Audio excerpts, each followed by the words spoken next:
Section 3. You will hear two students called Trudy and Stuart, who are both studying to be librarians, discussing a paper that they are going to write together. First, you have some time to look at questions 21 to 23.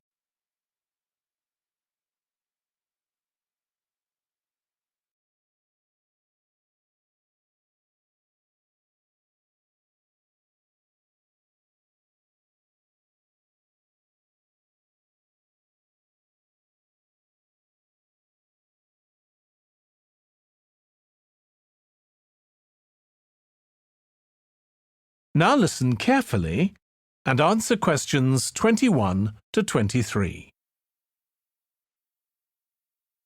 OK, Stuart, we need to start planning our paper on public libraries. Have you thought of an angle yet? Well, there's so much we could look into. How libraries have changed over the centuries, for instance, or how different countries organise them. What do you think, Trudy? Maybe we should concentrate on this country and try and relate the changes in libraries to external developments, like the fact that far more people can read than a century ago, and that the local population may speak lots of different languages. We could include something about changes in the source of funding too. Yes, but remember we're only supposed to write a short paper, so it's probably best if we don't go into funding in any detail. Right.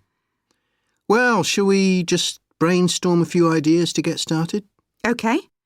We obviously need to look at the impact of new technology, particularly the internet. Now that lots of books have been digitalised, people can access them from their own computers at home. And if everyone did that, libraries would be obsolete. Yes. But the digitalised books that are available online for free are mostly out of copyright, aren't they? And copyright in this country lasts for 70 years after the author dies. So you won't find the latest bestseller or up-to-date information. That's an important point. Anyway, I find it hard to concentrate when I'm reading a long text on a screen. I'd much rather read a physical book. And it takes longer to read on a screen. Oh, I prefer it. I suppose it's just a personal preference. I expect the libraries will go on evolving in the next few years. Some have already become centres where community activities take place, like local clubs meeting there. I think that'll become even more common. I'd like to think so. And that they'll still be serving their traditional function, but I'm not so sure. There are financial implications after all. What I'm afraid will happen is that books and magazines will all disappear and there'll just be rows and rows of computers. They won't look anything like the libraries we're used to. Well, we'll see. Before you hear the rest of the discussion, you have some time to look at questions 24 to 30.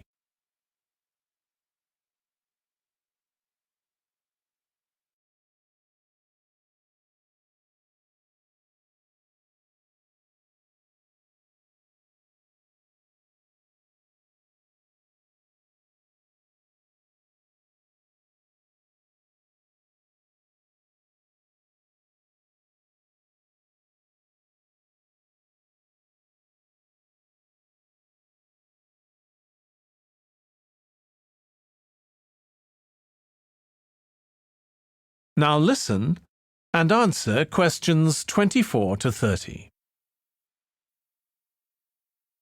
I've just had an idea.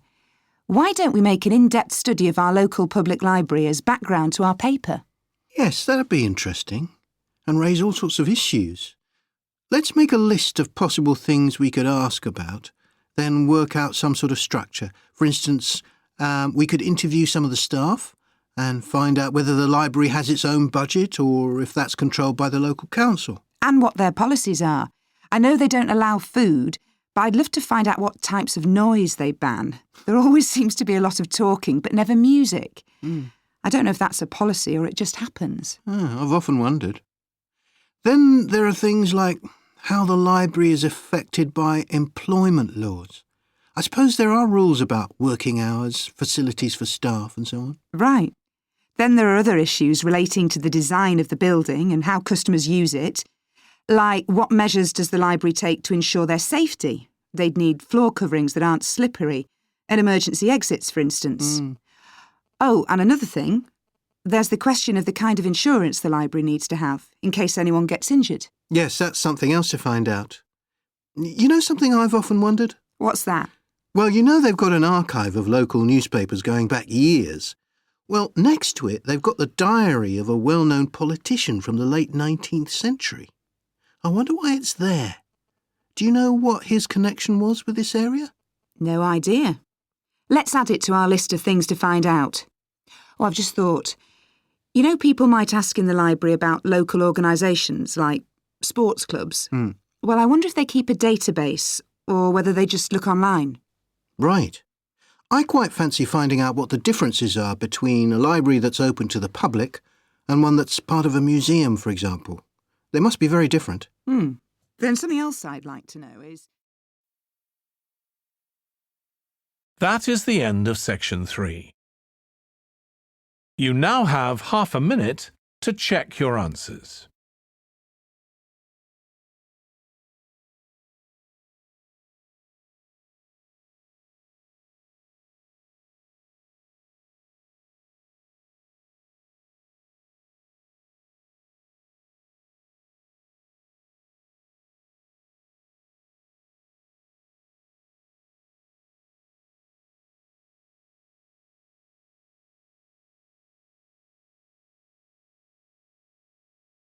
Now turn to section 4.